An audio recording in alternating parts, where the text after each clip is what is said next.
Simon Sinek recently put out a short on how to overcome imposter syndrome, but it has not one but two pieces of bad advice in it. I'm going to show you why this advice is wrong, but also why it's dangerous. Simon starts with a story comparing himself to impressive speakers at an event and feeling like he doesn't belong.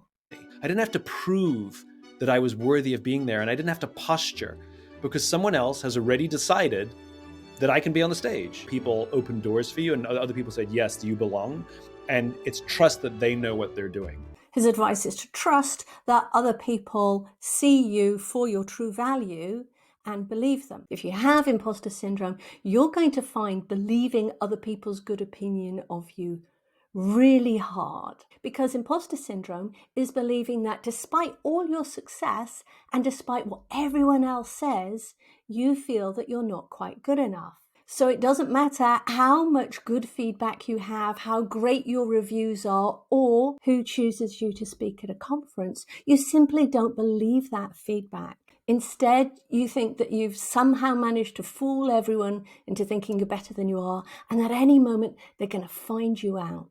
So the fact that someone's chosen you will never prove to you that you're good enough. It will never overcome imposter syndrome. And you're going to think that in choosing you, they've made a mistake. Do those people sometimes make mistakes? Damn straight they do. He even says it. With imposter syndrome, you'll believe that maybe they didn't make a mistake with everyone else, but they did make a mistake with you.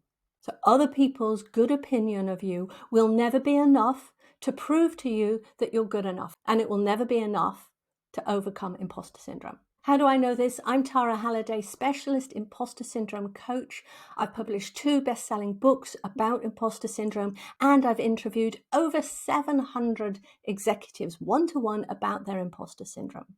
Next, Simon suggests another way to overcome imposter syndrome. The other big thing that I do is I remind myself that I have something of value. I know it has value, and I'm here to give it away. So I change my mentality to I hope they like me. I hope they think this is good. Or why am I here? To, well, I'm just going to give what I've got.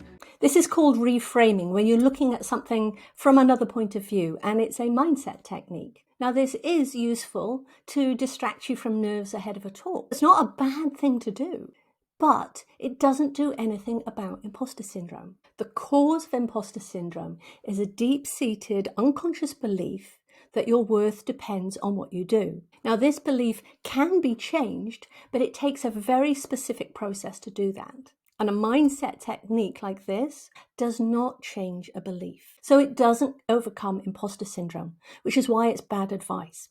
And it's actually dangerous advice. Before we come to that, if this has been valuable to you so far, please hit the like button so that YouTube will share this with other people who would also find it valuable. And because it helps me to understand what you like, and so I can make more of the same. Let's get back to why Simon Sinek's advice is dangerous. Simon is an influential guy, and he has lots of good ideas and gives good advice. So when he puts out a short that says how to overcome imposter syndrome, you might listen, you might try it out for yourself. But we've already seen that his advice does not get rid of imposter syndrome, and it leaves you confused. And you might ask yourself, why didn't this work for me? Maybe it's something about me. Maybe I really am not good enough. Maybe I'm somehow broken and I can't be fixed. This reinforces the self-doubt that is at the heart of imposter syndrome, and it makes things worse. Imposter syndrome leads to people quitting their careers, it creates chronic stress that creates health problems, and it destroys relationships. It's a big deal. We definitely don't want anything making that worse. If you suspect that you might have imposter syndrome, check out this video, The Truth of Imposter Syndrome. I go into the symptoms, the root cause of imposter syndrome, and what you can do about it to get rid of it for good. If you want to see more videos like this, please subscribe to the channel, and I will see you soon.